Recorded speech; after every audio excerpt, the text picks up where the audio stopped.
आज भी सबसे बड़ी पार्टी बिहार में तेजस्वी की है। सबसे ज्यादा बड़ी पार्टी तेजस्वी यादव की, यही बात का तो अहंकार उनको ले डूबा। राजद तो ये कहती है कि आप एजेंट काम बन के काम करते हैं भाजपा के, और आपका एक मुख्य काम है यादव वोट काटना। तेजस्वी यादव जी से पूछ लीजिए कि उनकी कौन सी उपलब्धि है बिहार में। जब जब बिहार संकट में रहा आप गायब रहते हैं, फिर आप खोजने लगे तेजस्वी यादव। नहीं, आपका एजेंडा दिखता है कि जनता की बात होनी चाहिए। पप्पू यादव जी का एजेंडा दिखता है कि तेजस्वी यादव को साइड कर देते हैं तो हम नेता बन जाते हैं।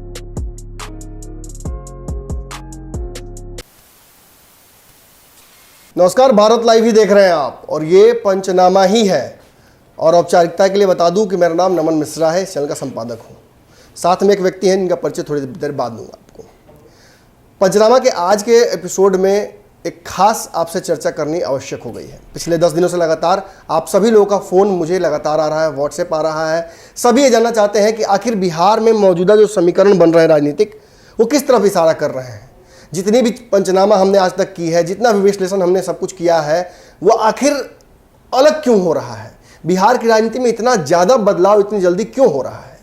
आपने देखा, हमने सिलसिलेवार तरीके से अगर बिहार की राजनीति की चुनाव के बाद की क्रोनोलॉजी को देखते हैं तो ये समझ में आ जाता है कि नीतीश कुमार अपनी ताकत बढ़ाने के साथ साथ अपने विरोधियों की ताकत को कम भी कर रहे हैं।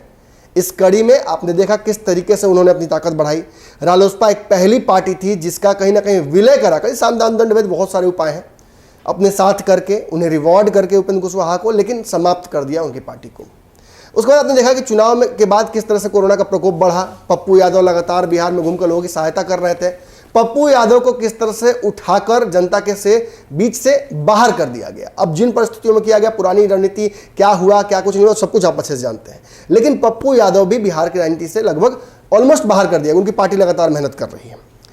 इसके बाद जो आग है वो धीरे धीरे चिराग पासवान तक पहुंची। जिस वक्त ये तय लगा कि चिराग पासवान केंद्र में मंत्री बन जाएंगे और नीतीश कुमार को आंख दिखाएंगे, चिढ़ाएंगे, ये सारी बातें नीतीश कुमार को नागवार गुजरी। और हालांकि दिल्ली जाते वक्त नीतीश कुमार ने ये बात कही कि इसके पीछे उनका हाथ नहीं है, लेकिन ये उनका कहना और हमारा मानना दोनों अलग अलग चीज़ें हैं। यानी स्पष्ट है कि नीतीश कुमार ने बिहार में एक एक करके लगातार विकेट्स गिराने शुरू किए हैं। और अब जब बात कहीं ना कहीं पहुंच गई है चिराग पासवान तक, तो अगला नंबर किसका, ये सवाल खड़ा हो गया है एक बड़ा। बाकी रणनीतियों पर तो चर्चा होगी, लेकिन फिलहाल ये बड़ी एक कहीं ना कहीं सवाल यहाँ खड़ा होता है कि नीतीश कुमार को बिहार में संपूर्ण ताकत में रहने में, सत्ता में रहने में कौन कौन सी अड़चनें लगी हुई हैं।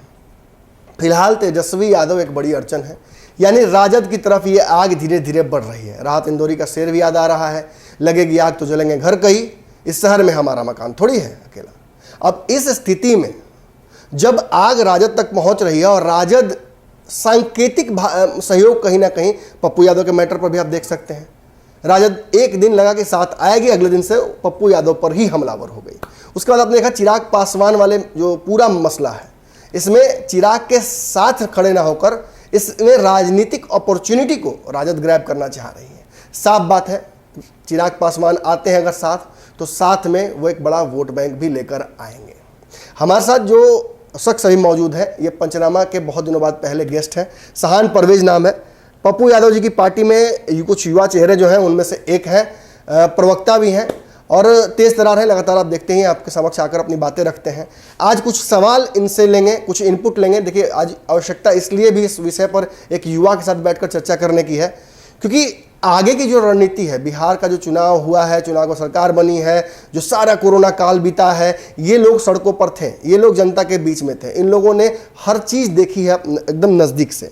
तो पहला सवाल सहान जी आपसे यही होगा कि मौजूदा जो राजनीति बिहार की है, इसमें पप्पू यादव की पार्टी, जाप, आपका क्या आगे की रणनीति नज़र आ रही है, आपके लिए क्या स्पेशल होने वाला है कुछ, क्योंकि आपसे बड़ी बड़ी पार्टियां इस नदी में बह रही हैं, कहीं टिक नहीं रही हैं, और आपके नेतृत्वकर्ता भी अब जिस स्थिति में आपको पता ही है, तो ऐसी स्थिति में दिशाहीन तो आपकी पार्टी भी हो रही है। नमन जी, सबसे पहले आपके दर्शकों को बहुत बहुत नमस्कार। और मैं पहली बार आपके साथ बैठा हूँ आज जी। जन अधिकार पार्टी का उपदेश क्या रहा है राजनीति करने का, और हमारे नेता माननीय पप्पू यादव जी का जो विचार है वो क्या है, मैं आपके दर्शकों को आज बहुत स्पष्ट बता देता हूँ। सत्ता के पीछे भागने का प्रयास जन अधिकार पार्टी के राष्ट्रीय अध्यक्ष माननीय पप्पू यादव जी ने कभी नहीं किया है। जी। पप्पू यादव जी का एक सोच है कि हर मजबूर और बेसहारा लोगों को कैसे सहयोग किया जाए, कैसे सहायता किया जाए। ये हमारा जन अधिकार पार्टी का पहला एकमात्र उपदेश है कि पार्टी राजनीति बाद में, पहले सेवा। जी। जिस प्रकार से आपने देखा होगा कि कोरोना काल में हमारे नेता और हमारी पूरी पार्टी सड़क पर और अस्पतालों में आई, जब समय ऐसा आ गया था नमन जी कि लोग अपने परिजनों के ध्यान के बाद उसको मुखाग्नि देने से भी परहेज कर रहे थे, जी। तो वही नेता और वही जन अधिकार के लोग लोगों के बीच में और अस्पतालों में लगातार घूम रहे थे। तो उपदेश जो है, पहला उपदेश ये है कि लोगों की सेवा की जा सके, चाहे वो बाढ़ का समय आपने देखा होगा जी। या कोविड में, जब पहली कोविड के लॉकडाउन के जब प्रवासी मजदूर जब भारत बिहार की तरफ चलने लगे भारत के अन्य राज्यों से, तो उसमें भी हम लोगों ने जिस प्रकार का योगदान किया। तो हमारा पहला उपदेश है कि हम सेवा करना चाहते हैं। जी। सेवा करने के बाद जनता तय कर लेगी। जनता ने आपका, अगर सवाल ये भी हो सकता है कि जनता ने तो आपको रिजेक्ट कर दिया, जी। तो जनता सर्वोपरि है और जनता ही सरकार है।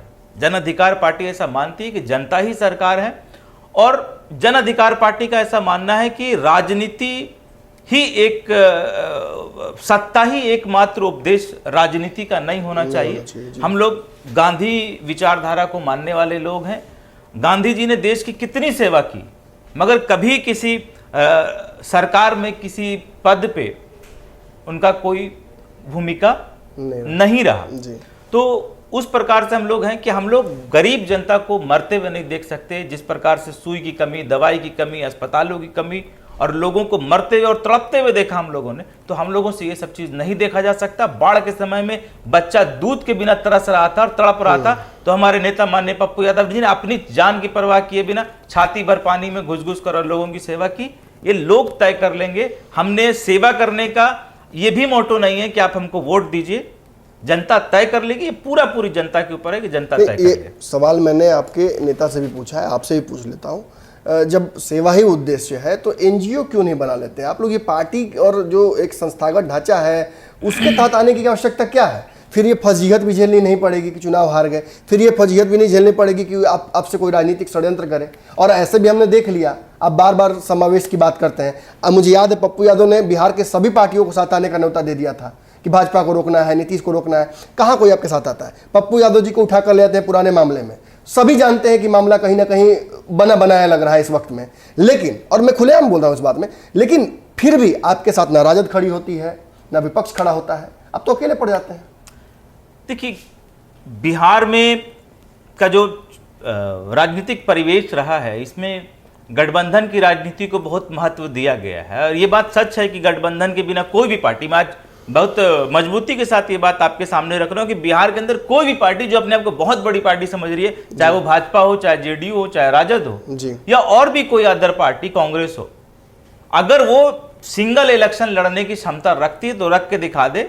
हम लोगों ने के अंदर दम था कि हम लोग सिंगल इलेक्शन लड़ने में भी सक्षम थे और सिंगल इलेक्शन लड़े और जनता को एक विकल्प देंगे। कोई भी पार्टी बिहार की राजनीति में, ये बात सच है आपका, कि बिना गठबंधन के इलेक्शन नहीं लड़ सकती, क्योंकि आप समझ लीजिए कि बिहार में मुख्य रूप से मोटा मोटी जाति गोलबंदी का वोट बैंक है। जी। बिहार की राजनीति जात पे आधारित और धर्म पे आधारित राजनीति है। तो कहीं ना कहीं जन अधिकार पार्टी और हमारे नेता पप्पू यादव जी इस बात के बहुत समर्थक नहीं रहे हैं। जी। परिस्थिति कुछ भी हो, देखिए परिस्थिति तो हमारे हो सकता अभी अनुकूल नहीं है, मगर हम इस बात को पहले भी बोलते रहे, आपके चैनल पे पहले भी हमने बोला और आज भी बोल रहे कि जन अधिकार पार्टी और मैं इस बात को मानता हूं और हमारे नेता पप्पू यादव जी इस बात को मानते हैं कि बिहार के अंदर से जातीय और धार्मिक राजनीति की गोलबंदी को बर्बाद कर देंगे, तहस नहस कर देंगे। और जब तक ये जाति गोलबंदी बिहार के अंदर नहीं खत्म होगा तब तक काम करने वाले लोग नहीं आएंगे। आज आपके जनता के माध्यम से एक सवाल पूछना चाहते हैं कि क्यों पप्पू यादव जैसा नेता चुनाव हार जाता है? इसमें तो आप लोगों को मंथन करना चाहिए ना कि क्यों चुनाव हार जाता है। उसका कारण जो है ना नमन जी, बस इतना ही है कि आज बिहार की राजनीति कहीं ना कहीं जातीय गोलबंदी में फंसी हुई है। जी। और हम इस बात के बहुत समर्थक नहीं हैं। जी। हमें संघर्ष करना पड़ेगा, हम करेंगे, मगर हम इस जातीय गोलबंदी को तहस नहस कर देंगे और बर्बाद कर देंगे। एक इसका जो सवाल आपने पूछा उसका जवाब शायद मैं दे सकता हूँ कि आप कहते हैं कि मतलब गठबंधनों का दौर है, आपका समय आएगा। मुझे लगता है कि आपकी पार्टी को इसलिए जनता रिजेक्ट कर देती है क्योंकि आपने कहीं ना कहीं ये कसम खा ली है और आपके साथ खड़े भी नहीं होते हैं अगर तेजस्वी यादव, तो उसके पीछे कारण है कि आप कहीं ना कहीं यादव वोट काटना चाहते हैं। आपने पार्टी तोड़कर राजद से बनाई, आप लगातार तेजस्वी यादव पर हमला करते रहते हैं, आप विपक्ष के नहीं, ऊपर भी हमला करते तेजस्वी यादव रहते पे हैं। हमला नहीं करते हम लोग। तेजस्वी यादव से हमारा कोई बैर नहीं कहाँ है तेजस्वी यादव? तेजस्वी यादव कहाँ है उसका जवाब मेरे पास सवाल तो आप ही लोग पूछते हैं। तेजस्वी यादव कहाँ है उसका जवाब तेजस्वी यादव को देना पड़ेगा, आप देना पूछते चाहिए। हैं ना आप लोग? हम पूछते हैं, क्यों नहीं पूछेंगे। देखिए, राजद क्या है? राजद लालू यादव जी के द्वारा सिंचा गया एक पार्टी है, एक विचारधारा है। राजद की विचारधारा क्या है? शोषितों, दलितों और पिछड़ों को की आवाज बनने का काम लालू यादव जी ने किया। लालू यादव जी की अपनी एक उपलब्धि, मैं इस बात को मानता हूं, हमारे नेता मानते हैं, हमारे नेता ने भी स्वीकार किया कि लालू यादव जी हमारे नेता और उनकी उपलब्धियों को आप समाप्त करना चाहते हैं। नहीं, कोई उपलब्धि को समाप्त नहीं करना चाह रहे हैं। लालू यादव जी की जो उपलब्धि है वो उपलब्धि है, मैं उसका पुरजोर समर्थन करता हूं। राजद तो ये कहती है कि आप एजेंट काम बन के काम करते हैं भाजपा के, और आपका एक मुख्य काम है यादव वोट काटना। सिर्फ और सिर्फ इतना कहना है नमन जी, आप याद कीजिए कि पप्पू यादव जी ने राजद क्यों छोड़ा होगा। अगर आज कोई ये बात किसी के मन में सवाल है तो वो सवाल अपने मन में एक बात उसका जवाब ले लीजिए। छोड़ने के बाद पप्पू यादव जी ने चुनाव भी लड़ना बाकी रह गया। ठीक है सर, हम संघर्ष को स्वीकार करेंगे, हम गुलामी स्वीकार नहीं करेंगे। पप्पू यादव जी ने राजद क्यों छोड़ा होगा, इस बात को समझ लीजिए। माननीय लालू यादव जी हमारे नेता हो सकते हैं, मगर लालू यादव जी की उपलब्धि पे अगर तेजस्वी यादव जी अपने आप को बता रहे हैं कि हम नेता, हम ये मानने को तैयार नहीं है। आप तेजस्वी यादव जी से पूछ लीजिए कि उनकी कौन सी उपलब्धि है बिहार में। जब जब बिहार संकट में रहा, आप गायब रहते हैं, फार्म हाउस फिर आप खोजने लगे तेजस्वी यादव। हम खोज नहीं रहे हैं, हम कह रहे हैं कि आप मजबूरी है ना। हमारे नेता पप्पू यादव जी जिस दिन जेल जा रहे थे उस समय उन्होंने मीडिया के सामने ये बात बोला कि लालू यादव जी आप तेजस्वी को लाइए रोड पे, हम लोग समर्थन देंगे। कहां थे कहां फिर भी कहां रहे हम? देखिए, हमको किसी से दुश्मनी नहीं है नमन जी। आपका हमारा कहना है दिखता है कि जनता की बात होनी चाहिए। पप्पू यादव जी का एजेंडा दिखता है कि तेजस्वी यादव को साइड कर देते हैं तो हम नेता बन जाते हैं। तेजस्वी यादव की उपलब्धि क्या है, हम उसको साइड क्यों करने की बात कर रहे हैं? हम कह रहे कि उनकी उपलब्धि क्या है, तय कर लीजिए ना। तो धीरे धीरे ना होगा, राजनीति में आए हैं, राजनीति में धीरे धीरे आए हैं तो आप एक कार्यकर्ता बनकर रहिए ना। अब्दुल बारी सिद्दीकी को आपने क्यों साइड किया? आज शहाबुद्दीन साहब के साथ जो हुआ उसमें आपके पास समय नहीं था। शहाबुद्दीन जैसे दिग्गज नेता जिसने आरजेडी की भेजा तो उन्होंने किसको भेजा? उनके पार्टी से उनके भाई भी गए हैं, पार्टी के विधायक गए हैं। आप सुन लीजिए, यही बात सुन लीजिए। नेता प्रतिपक्ष तेज प्रताप यादव हैं कि नेता प्रतिपक्ष आरजेडी का भी फेस तेजस्वी यादव है?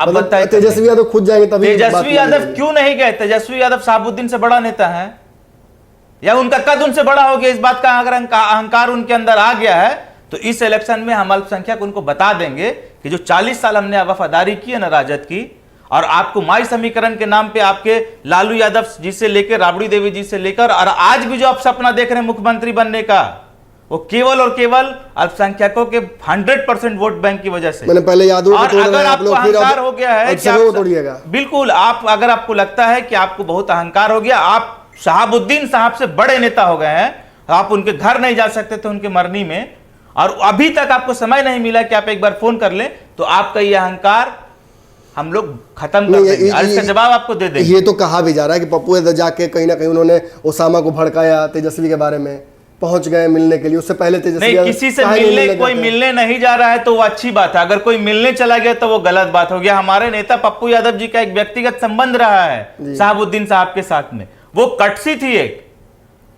सर आपने तो देखा होगा ना, राजनीतिक परंपरा के आधार में एक ही सदन में राबड़ी देवी जी, अटल बिहारी वाजपेयी जी विपक्ष के लीडर होकर और इंदिरा गांधी जी की तारीफ करते थे, इंदिरा गांधी जी अपोजिशन के लीडर वाजपेयी जी का तारीफ करते थे। जब अच्छा काम होगा तो होगा, मगर किसी के मरनी में, जीनी में, शादी ब्याह में भी अगर आप अहंकार में रहेंगे, आप छोटा छोटा कार्यकर्ता के घर लालू यादव चले जाते थे, वो लालू यादव का वो चरित्र था। ये एक छोटा सा कार्यकर्ता के घर भी लालू यादव पहुंच जाया करते थे। यही बात ना, राजन ने जवाब दिया इस पे ना कि पप्पू यादव की तरह छोटी राजनीति नहीं करते तेजस्वी। आप बहुत बड़ी राजनीति कीजिए ना सर, आपका अहंकार खत्म कर देंगे ना। आपके पास अब बचा क्या है? माई समीकरण के नाम पे आपका सत्ता रहा। आप लालू यादव जी ने माई समीकरण को साध के चलने का काम किया 40 साल। मगर आज सवाल यह है कि जब लालू यादव जी का उत्तराधिकारी चुनना था तो लालू यादव जी ने अपना उत्तराधिकारी अपने पुत्र मोह में लोगों को दरकिनार करके अपने पुत्र मोह में रह गया, परिवार मोह में रह गए। तो ऐसी परिपाटी राजनीति में है ही। तो भाई राजनीति है ना, ये लोग चिराग पासवान का समर्थन आप कर रहे हैं। चिराग पासवान भी तो तेजस्वी को मैं समर्थन की बात नहीं कर रहा हूँ। चिराग पासवान जी ने ना अपनी पार्टी को, आज जब पार्टी टूट गई है तो चिराग पासवान जी की उपलब्धि ये है कि उनके साथ उनका जो वोट बैंक है वो आज उनके साथ सिंपैथी रखता है। तो तेजस्वी के साथ नहीं है? बिल्कुल नहीं है सर। कौन है? अगर आप यादव तेजस्वी के साथ नहीं है सर, मैं पूछ रहा हूं। आज भी सबसे बड़ी पार्टी बिहार में तेजस्वी की है। सबसे ज्यादा बड़ी पार्टी तेजस्वी यादव की, यही बात का तो अहंकार उनको ले डूबा। आप सोच लीजिए ना कि आपका 72 सीट कैसे आया। मैं आपको एक एक समझा देता हूं ना, पार्ट पार्ट। 72 सीट में आप समझ लीजिए कि लोजपा के अलग इलेक्शन, एनडीए से अलग इलेक्शन लड़ने से और नीतीश कुमार जी के सामने कैंडिडेट देने से लोजपा ने 40 सीट जेडीयू को डैमेज किया। वो 40 सीट का फायदा किसको है? वो 40 सीट का फायदा अल्टीमेटली आरजेडी को है। और आरजेडी अगर उस 40 सीट को हटा दे, अगर लोजपा एनडीए गठबंधन में रह के चुनाव लड़ते तो 72 में से 40 और निकाल दीजिए, 32 बच गए। 32 सीट में आप कितना बड़ा नेता है ये आपको समझ में आ गया। दूसरा बात कि उस 32 सीट में भी हमने 100% वोट मुस्लिम का, 100% वोट मुस्लिम का महागठबंधन को गया। तो फिर 5 सीटें ओवैसी कैसे आ गई? 5 सीटें सर ओवैसी को जहां आई वहां आई ना, मगर पूरा बिहार में 5 ही सीट नहीं था ना। 5 सीट तो पूरा बिहार में 5 सीट नहीं था ना। आप मुसलमान में अपना विकल्प तलाश कर रहे हैं ना, क्यों नहीं जाएगा? आपके साथ क्यों रहेगा? 40 साल में आपने मुसलमानों को क्या दिया? लालू यादव जी के बाद मुख्यमंत्री बनने का काम जब हुआ तो राबड़ी देवी जी को मुख्यमंत्री बना दिया गया, और राबड़ी देवी जी को जब मुख्यमंत्री बनाया गया तो उसमें इस बात को राज तेजस्वी यादव तय कर लें कि उसमें शहाबुद्दीन साहब का योगदान था कि नहीं। अगर ये वीडियो पसंद आई और वह बिहार के राजनीति और बिहारियत से सरोकार रखेनी तो सब्सक्राइब बटन दबा के चैनल के सब्सक्राइब कर ली। ओजे एगो घंटी बा, ओकरा बटन दबा देला से कुल सटीक और मारक खबर रुआ मुफ्त में मिल जाई। अगर रुआ पत्रकारिता के हमनी के नया प्रयोग में सहयोग कर चाहतानी तो ज्वाइन बटन दबा दी। पेटीएम नंबर नोट कर ली 9386816700। धन्यवाद।